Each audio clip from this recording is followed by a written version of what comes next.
Detroit, conceived by Pope.L, an art installation, a performance, and an intervention. Flint Water Project at Detroit's artist-run gallery. What Pipeline expands on the Chicago-based artist's social practice, using art to raise awareness of the crisis in Flint, Michigan, which resulted in lead poisoning, Legionnaire's disease, and deaths from Flint's contaminated water supply, and to raise money for the citizens of Flint. The crisis began in April of 2014 when Flint, under a state-appointed emergency manager, changed its water supply from Lake Huron to the Flint River to save money. In what began with a ceremonial closing of the valve after 50 years of water routed from Detroit's treatment plant, and assurances from a representative of the Michigan Department of Environmental Quality that individuals shouldn't notice any difference, residents began complaining almost immediately about the smell and color of the water. By August 2014, E. coli and total coliform bacteria were detected in the water, and by the start of 2015 elevated lead levels were found. In January 2016, Michigan Governor Rick Snyder and President Obama declared a state of emergency in Genesee County. Every child under the age of 6 in Flint has been exposed to lead poisoning. Thousands of residents have sustained long-term, irreversible damage to their health from the water, and the Legionnaire's outbreak led to 12 deaths.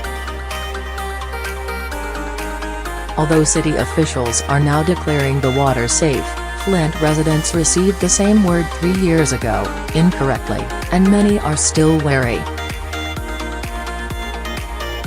Flint Water Project, supported by the Knight Foundation as part of the Knight Hearts Challenge and a Kickstarter campaign, came about when What Pipeline invited Pope.L to create a project in Detroit. The Kickstarter page states, when Pope.L was asked by What Pipeline to do a commission for Detroit, he felt that whatever he did it should not re-victimize the city as had been done too often in the past. What if Detroit could be the hero and come to the rescue of another Midwest city in need? The project merges conceptual art with social practice, raising money for United Way of Genesee County and the nonprofit organization Hydrate Detroit by selling bottles of contaminated Flint water as an addition of 1,200, signed and unsigned. The one-room gallery is transformed into a water bottling facility and storefront, bottles of water sourced from the home of Flint resident Tiantha Williams and bearing Flint water, 16 FL. Oz. Non-potable labels are displayed on single shelves, with more bottles in stacked cardboard boxes. The walls, papered with images of the bottles, are lined with unframed photographs by Flint photographer Eric Dutrow, including corroded pipes, a toddler with a Fiji brand water bottle, an advertisement for water-related lawsuits, and a graffiti-ed note accompanying the slogan Flint Lives Matter, along with water-themed artworks selected by Pope.L from What Pipeline's collection. There is also a copy of a letter from Flint Mayor Karen Weaver informing residents of the status of the city's tap water, noting, at the time of sending, that unfiltered tap water remained unsafe to drink. Gallery associates filled bottles from a large tank filled with water from Williams's house over the course of the exhibition. While Pope.L's practice belongs to a lineage of politically and socially engaged art that evokes the likes of Mir Laderman Nukiels and Suzanne Lacey, his interventions have a level of ambiguity that raises questions along with awareness. His 2004 to 2006 project, The Black Factory, for instance, invited discussions of race, class, gender and democracy, while proceeds from its gift shop, stocked with donations from visitors that represented blackness to them, went to local organizations. Similarly, in Poole, from 2013, teams of Cleveland residents pulled a truck through the city to inspire a citywide conversation about labor. As Sarah Rose Sharp noted in an article for Hyperallergic, Flint Water Project raises questions about art and commerce by repurposing potentially toxic water as art. It also politicizes the ready-made, positing the bottles as symbols of gross negligence and misconduct on the part of city and state officials, and the dire consequences. While the gesture itself is admirable, and the funds raised are urgently needed, the bottles beg the question: can symbols of adversity double as symbols of agency? Symbols of privation can create the illusion of a powerless citizenry, something that Flint residents have been combating out of anger and necessity. When the state offered little to no resolution, locals distributed shipments of donated water, some from private corporations, organized protests, and lobbied Snyder's administration and the EPA. While the role of Detroit as a hero to Flint strengthens the alliance between two beleaguered Michigan cities and empowers Detroit, it serves as a reminder that Detroit's growth over the past decade does not extend to Flint and that both cities have too often been cast in the role of victim. Both Detroit and Flint have long been targets of national media exploiting the area's economic and social hardships. In 2009, Time magazine ran a cover story entitled "The Tragedy of Detroit" with a bird's-eye view of dilapidated structures, and in 2013 the same magazine ran a Detroit cover story with the ominous headline "Is Your City Next?"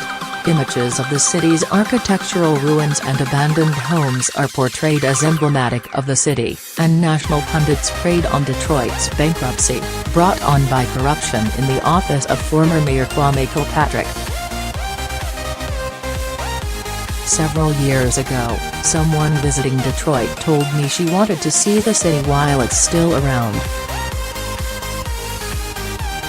Flint, too, has endured bankruptcy, job loss, violence and a diminishing population, down over the past 50 years from 200,000 to just below 100,000.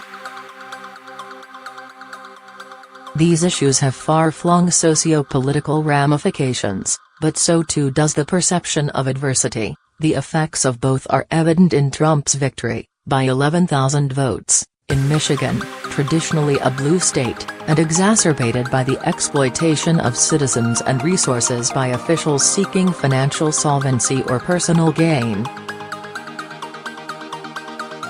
In Flint, with state-appointed officials making decisions that directly impacted residents' health and lives, the general population was granted no initial participation, and, furthermore, no hint that they needed to speak out, or avoid the water supply. Although Pope.L's involvement and thoughtful approach to Flint Water Project are central to its success, with sales of the bottles picking up toward the end of the show's run and continuing through Watt Pipeline and, potentially, other museums, the artist's collaboration with locals from Flint, Detroit, and surrounding suburbs attests to the fortitude of Michigan citizens to help each other in times of crisis. While Dutrow's photographs, Williams's tap water, and the efforts of Watt Pipeline co-owners Olivia Zivich and Daniel Sperry are prominent examples of such cooperation, less visible factors like Kickstarter contributions from Michigan residents and preliminary assistance from Sandra Jones at Greater Holy Temple Church in Flint have bolstered the project. Pope.L's attention to the crisis also speaks to a connection between Detroit, Flint, and Chicago, despite differences between the metropolitan areas and vastly different national perceptions of the cities. The populist element of his social practice echoes the history of Flint, birthplace of the UAW and a national symbol of workers' rights, while it defies the moneyed exclusivity of the art world. The price tag on the bottles, $20 unsigned, $250 signed, opens their availability beyond wealthy collectors. The tank, which cannot be reused due to possible contamination, is a prime artwork or artifact for a museum collection. State handling of the water contamination exposes the race and class dimensions of a purportedly politically neutral crisis.